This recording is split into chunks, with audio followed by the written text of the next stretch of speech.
Hi, I'm George Bailey. My wife Christina and I have 4 children. We started this podcast, Choose the Nickel, in an effort to learn how to raise our children to be financially and professionally successful adults. We seek out fascinating people and ask them about their own childhoods so that we can learn from them. Our next guest is David A. Adler, author of almost 200 books for children and young adults. David's Cam Jansen Mystery Series, which comprises nearly 50 books, has been translated into numerous languages. He's also the author of Money Madness, a children's book that we've included in our recommended library, which can be found at www.choosethenickel.com. We hope you enjoy our conversation. David Adler, welcome to the show. Thank you.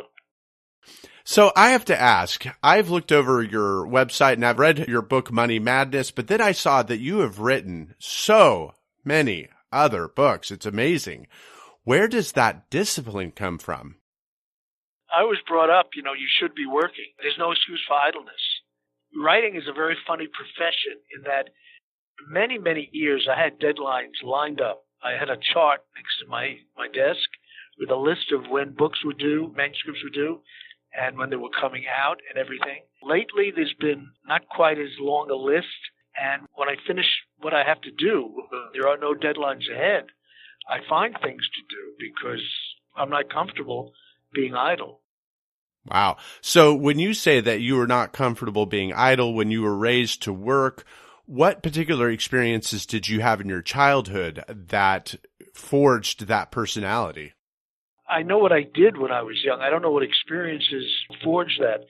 I always worked. I worked from when I guess I was 11 or so. Did all kinds of different things, delivering eggs at about 12. I have a funny story about that, which I think it points to how times have changed. I delivered eggs and bakery goods with a man, very elderly man, and he had a panel truck. And he sat and drove the truck. And I sat next to him in what should have been the passenger seat, but wasn't. It was a milk box, the kind that opens and closes where you put milk in, keep it somewhat insulated. Yeah. And there was no chair. That's what I sat on. And in my neighborhood, we had a traffic circle. It was actually just very close to where my parents' house was. And as you went around the traffic circle, perhaps you went a little bit too fast, the door on my side swung open. And I fell off that milk box and fell onto the street. Oh, my goodness. I quickly got up. I was 12. I quickly got up, jumped back into the truck, and apologized for making him stop. Now, what person in current day person would apologize? I mean, it clearly was not my fault. But that's how we were, If something happens, it's got to be your fault. Wow. I think that's continued. But I worked from that year on. This is 1959. I babysat and I led youth groups, and I was always working besides going to school. Even when I was teaching, I taught full-time in the New York City school system as a math teacher. It was a full day. After that, I went to graduate school at night and graduated it was a 2-year program, a Master of Business Administration at NYU. It took me 2.5 years part-time. I was constantly working at that. Then when I graduated, I applied and was accepted in a PhD program, and then I just happened to write something. It just came to me. I woke up in the middle of the night. I wrote something down. I looked at it. I liked it. Unlike a lot of other people who ask me advice, they put it in a drawer. I sent it to Random House. And 6 months later, they said, we want to talk to you. That became my first book. Wow. So it was always, if I wasn't doing this, I was doing something else. Not everything worked out. I wanted to be a cartoonist. I only had a few published. But I was always trying different things. Even now, in my early 70s, I'm not comfortable being idle. Yeah. Yeah. It's funny to hear you say that because I think of the idea of retirement and I'm like, I don't know, that kind of makes me restless, just the idea of it. But now I got to go back.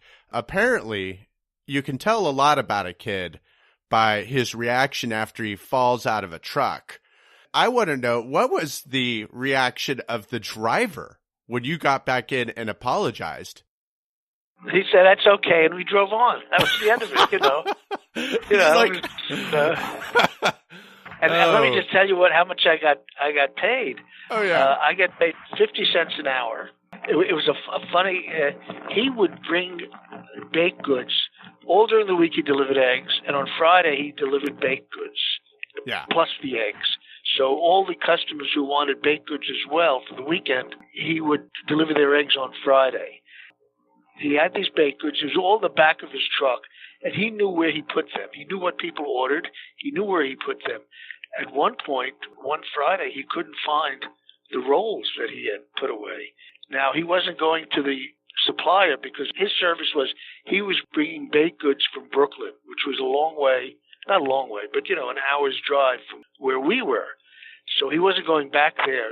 So he needed extra rolls, but he couldn't go into the local bake shop because that's his competition. That's his competition, yeah. So he sent me in and asked me to buy the rolls. That day, of course, he eventually found the rolls, so he had extra rolls at the end of the day.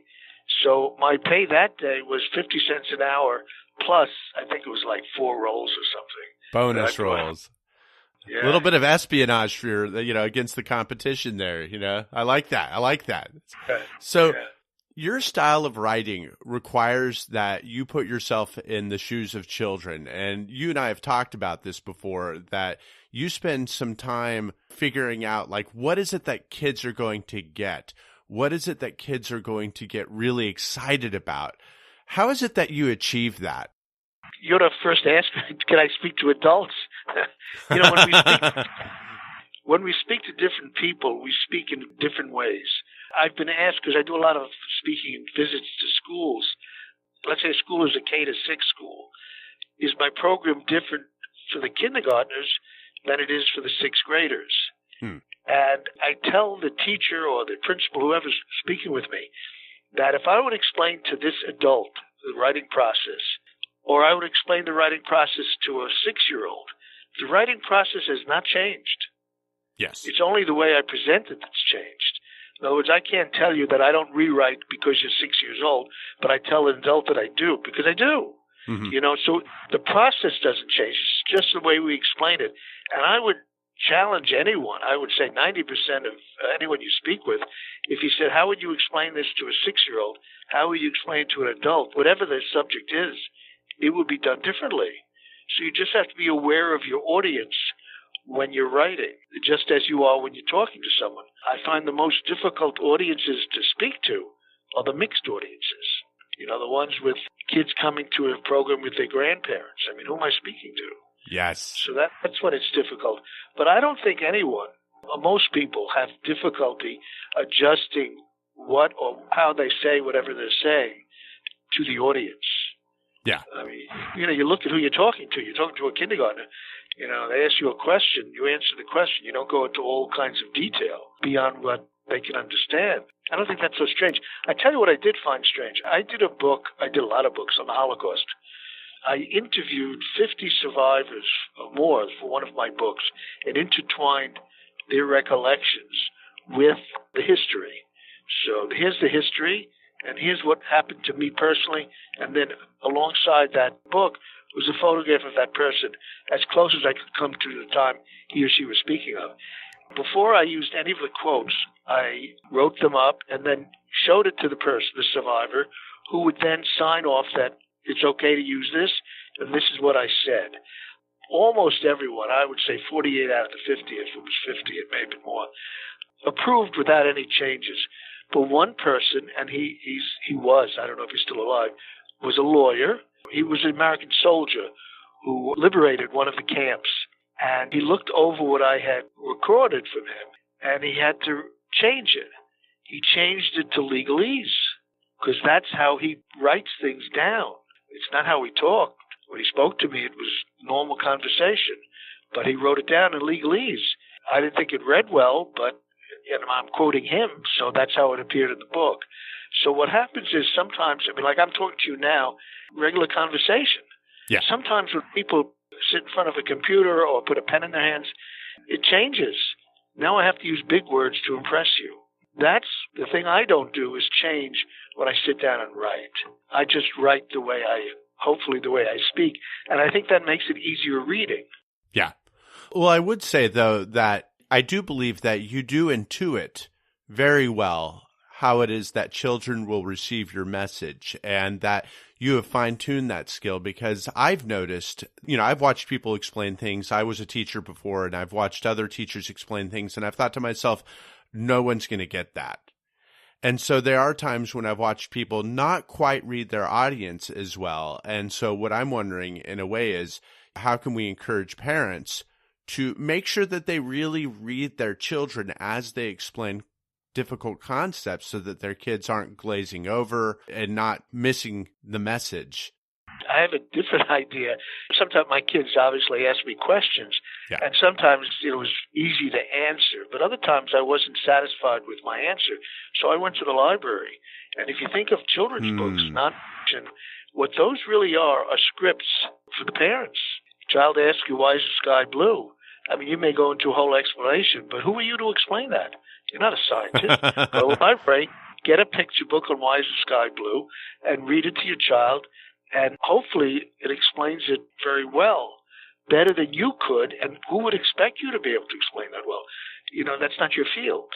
But you have scripts, a whole library full of them. I think we have to ask less, in some cases, of parents, just that they know where to go to get more. That's a terrific idea. And speaking of scripts, one of the scripts that you have given us and that I've recommended to my followers is your book, Money Madness. It's a book all about how the dollar actually works, or how money and currency actually work. It's a fantastic book for that purpose. What motivated you to write that book? My undergraduate degree is economics. I have a master's in business. And I really feel people know dollars work, but they don't know why. And I think a history gives you a greater understanding. The whole idea of you're giving me $1, I hate to tell you, George, but it's just a paper.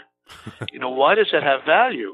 And if you think today about what's going on with Bitcoins, my opinion, skipped a step, because dollars had value early on because they were backed by gold. Yes. And silver.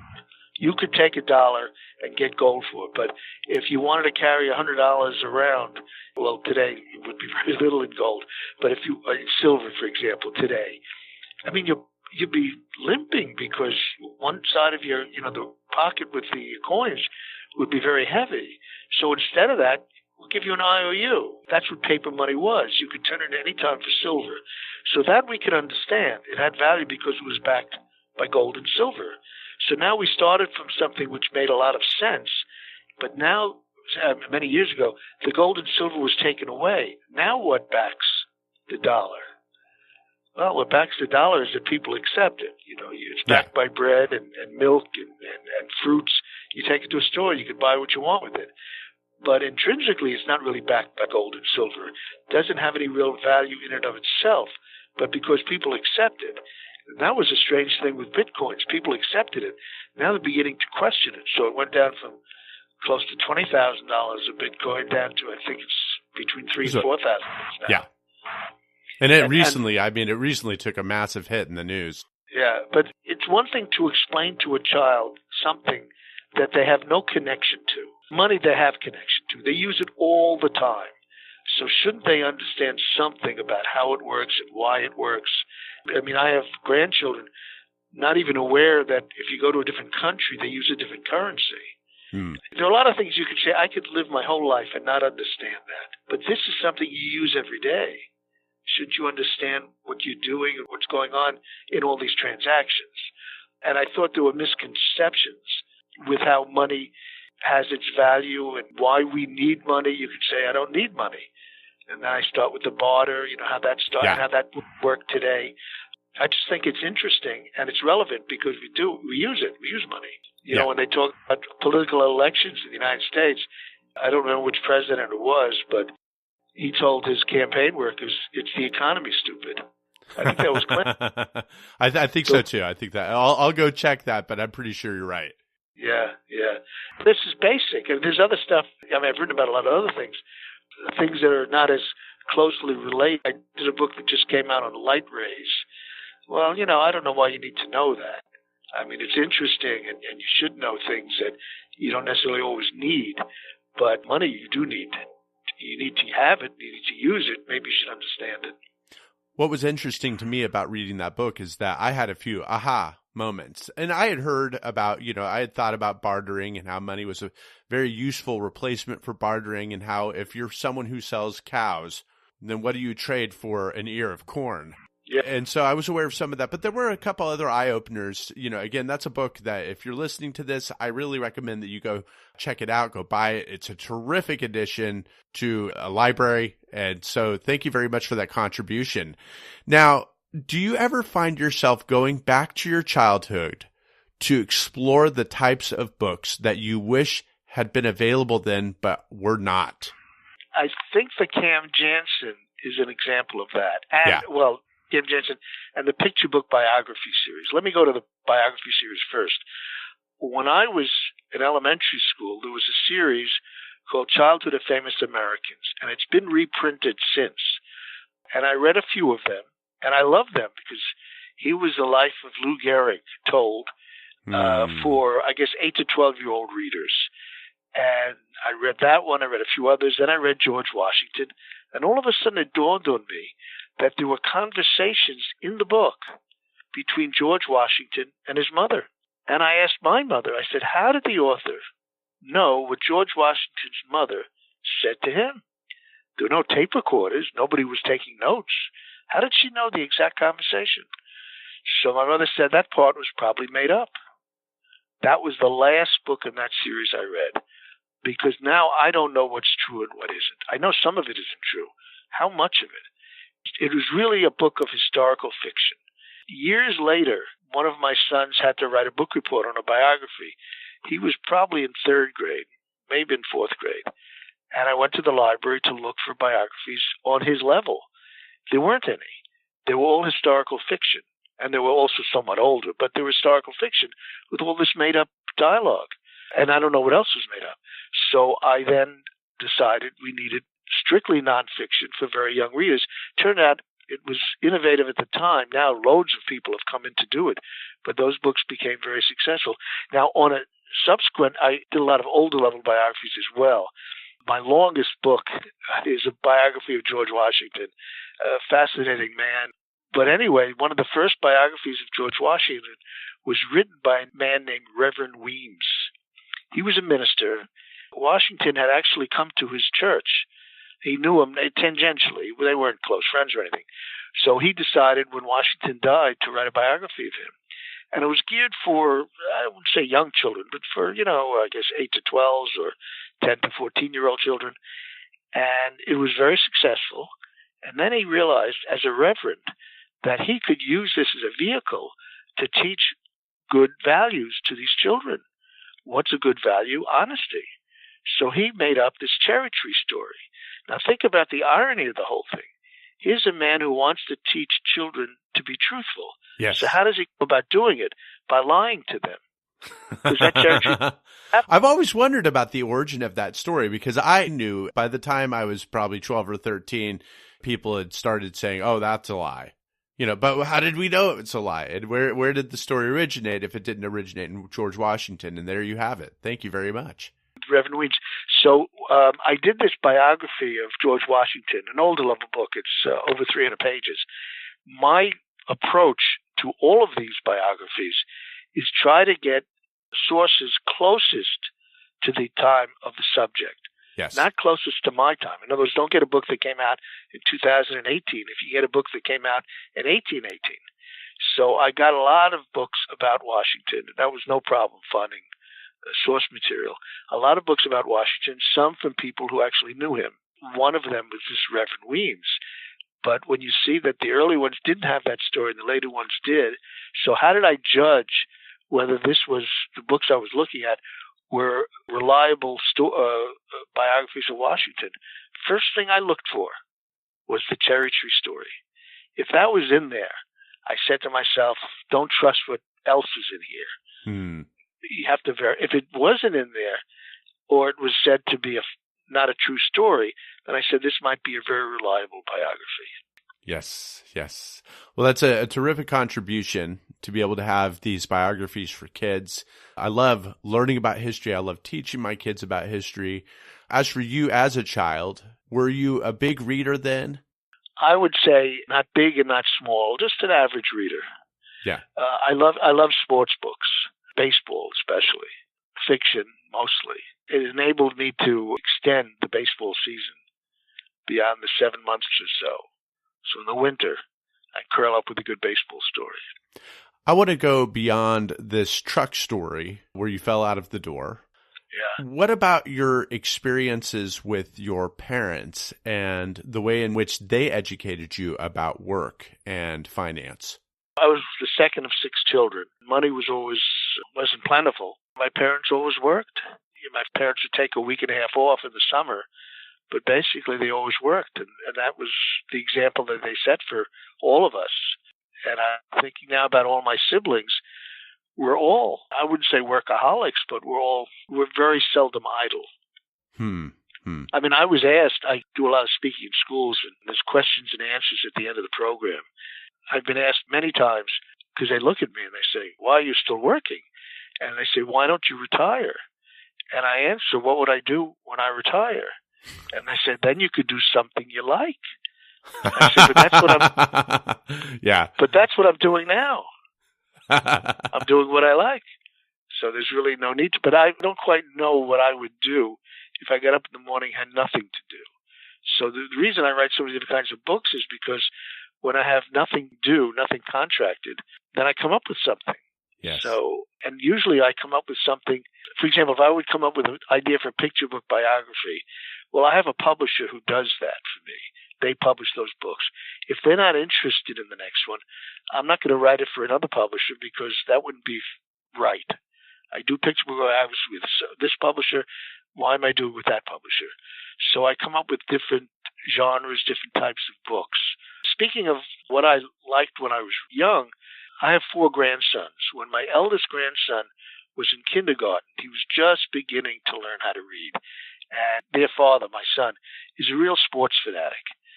So I figured if he's learning to read, let him read something he likes. I'm going to find for him a good, easy-read sports story. I only could find one, and there probably are others, but I couldn't find them. And I know something about what's out there. And the one I found was Here Comes the Strikeout by Leonard Kessler. The book came out in 1962. I said, there's got to be something else. So I started writing the Mo Jackson sports stories. Now, those were there to fill a need that I felt probably when I was a kid, but it's so long ago I don't remember exactly what I was looking for then. But here's a kid, my grandson, who loves sports. Let him read something he loves.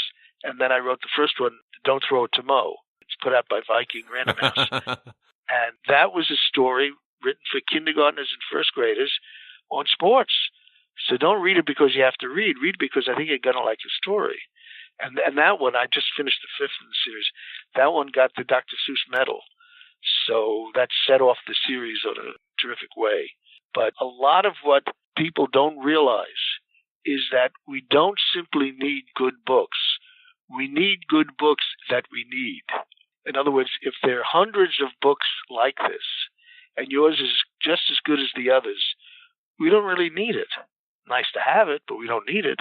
And that was what set off Cam Jansen, set off the picture book biographies, and set off now the Mo Jackson books, and my math books and my economics books. They aren't out there. Yes. Well, this is the economist in you. You know, you're looking to fill a need. And I think that that's a terrific instinct to have as a writer. I find when you talk to editors, I often ask them, what are you looking for? And they say, you could write like that? I said, well, we used to have meetings every few years at Viking Press with the heads of the company, with my agent. And I remember once I said, what are you looking for? The head of the company looked at me and said, you can write like that? I said, when I go home and I write a story, I don't know what you want. So it's like you're asking me to hit a bullseye. What you want is a bullseye. Yes. Blindfolded. If you tell me what you want, you're taking off the blindfold.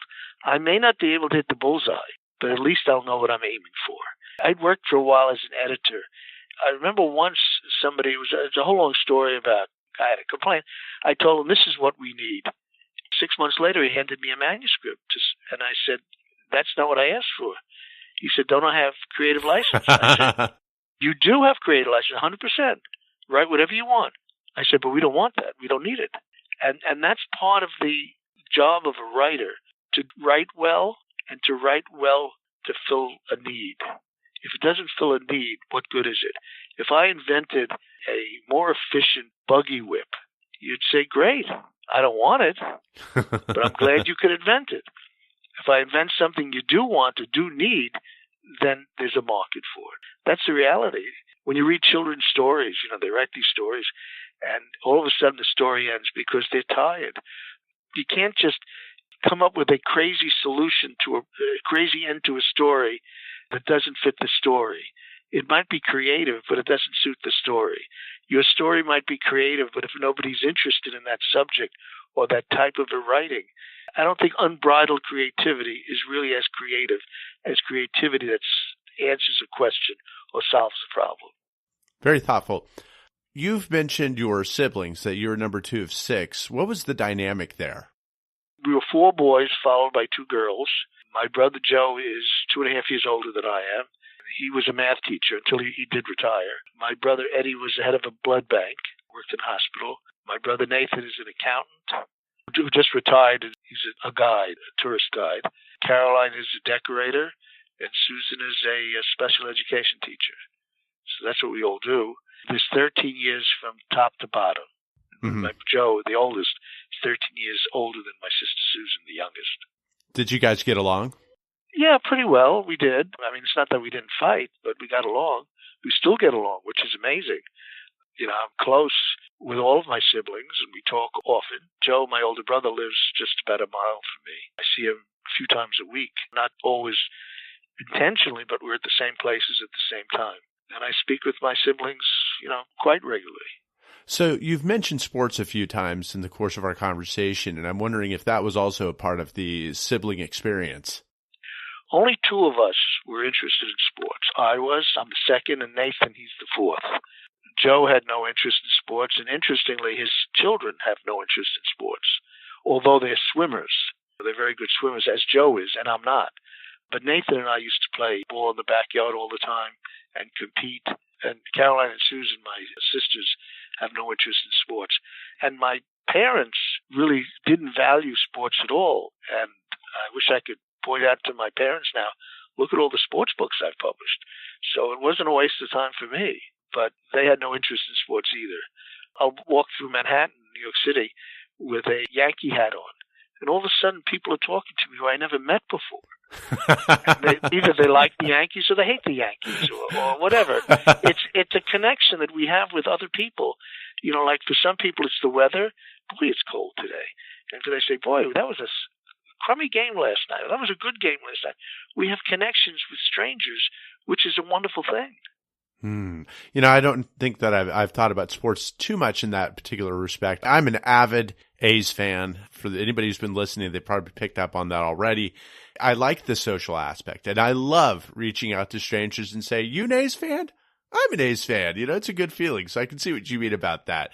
Now, when you were a kid, though, what made you pick up on sports? What was the thing that really led you in that direction? I don't know why I became a sports fan, and I was only a baseball fan because if you go back to the 50s, there were other sports, but they didn't really, when they talk about baseball being the national pastime, it was. Football and basketball, and certainly not hockey or tennis. No one talked about that. It must have been from school, and my next door neighbor, his father, he's about my age, and his father would take him to games, and sometimes he'd say, David, you want to come along? And would go to a baseball game together. There are connections we have outside our families and influences. And I guess in school, my classmates the boys were interested in baseball. We used to flip cards, and I wasn't allowed to flip cards when I was a kid because that's gambling. Yeah. Tell us more about flipping cards, because I've heard of this, but I know that it was a practice of that time that many of our listeners just may not be very aware of. Well, this was before cards were known to have any value at all. You just wanted them, and you wanted Mickey Mantle because he's your favorite player, but there was no value to the cards. And you would flip, there are different ways to do it, but one of the ways was you would reach your hand back holding a card and then flip it to the floor, and it's either heads or tails. So now I took 3 cards and flipped them. I got 2 heads and a tail. Now you challenge me, and you have to flip and get 2 heads and a tail. If you do, you get the 6 cards. If you don't, I get the 6 cards. So it basically was, it's like playing poker. You're gambling. But for kids. With your skill. With your kids with your skill. So I was not allowed to do that because it's gambling. We weren't allowed to gamble. So what I had was I had a partner. I was like I would supply the cards. He would do the flipping, and then we would split them. So I never gambled, although I guess that is gambling. Wow. But I didn't do the flipping. There were other kinds of flipping. You would lean the cards against the wall, and then you would shoot your card to knock down the card that's leaned against the wall. I don't quite remember how you won in that case. I guess when you hit one and you knocked it over, you got that card as well as the one you threw. But that was common practice during recess at school, flipping cards. Wow. Excellent. Thank you very much. It was a great window into the past. Yeah, but you wouldn't do it now because that card might be worth a lot of money. Oh, yeah. Well, it's become a collector's item. Yeah. Yeah, and you wouldn't flip it because some kids, I know my son, when he was collecting cards, you'd buy the set, which we never did. You would buy a pack and hopefully get the set by getting all the cards and trading. You'd buy the cards in a big box, the whole set, and then you wouldn't open it because you want it to be mint. So I wonder, what kind of pleasure do you have from having them? You don't look at them, you don't do anything. I would look at my baseball cards, and I didn't have many. I ended up with one shoebox filled with cards, but I would look at them all the time. Well, this is so fascinating because it says a lot about how children's perceptions of a thing affect their behavior towards that thing, and that kids have changed in their, negotiative practices with baseball cards over time. It makes you wonder how that affects their later business outlook and whatnot. But great. So as for your parents, what experiences with them were the most meaningful to you? I don't know. I just finished a manuscript that's somewhat autobiographical, so I don't want to go into great detail about that. Some experiences are better than others. Let's leave it at that. Yeah, I hear you. I think the dynamics with a big family are complicated. Yeah, we'll be looking forward to that manuscript. One last question before we end out, and that is, are there any false ideas about money or the professional world that you see commonly taught to children? I'd have to really think about that. I don't know. I mean, there must be a lot of false ideas that children and adults have about money, but I don't know what's being taught. Have you read recently about this Amazon deal of Amazon coming to New York City? Oh, yeah, absolutely. Yeah. Okay, so the big complaint is, look at all the tax breaks they gave Amazon to induce them to come to New York City. Why are we giving them so much money? And unless I misread or misunderstand what's going on, I think these equivalents, if I have a book and list price is $10, and I say, George, I'll give it to you for $7. I'm not giving you $3. You're giving me $7. What I gave you was a discount. Yes. But meanwhile, I have $7 that I never would have had before. And I don't see that in any of the reports. They're not giving Amazon money. They're giving them a discount. But they're giving them a discount. Meanwhile, they're getting taxes for undeveloped offices for which the taxes should be much higher than what they're being charged for the first number of years. So that's a discount. But I still think the total amount of money coming into the New York City and New York State will be greater than if they never came.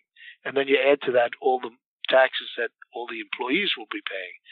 And I never hear of it as a discount. I hear it as like they're giving Amazon money. I don't think they are. I think they're giving them a discount to induce them to come.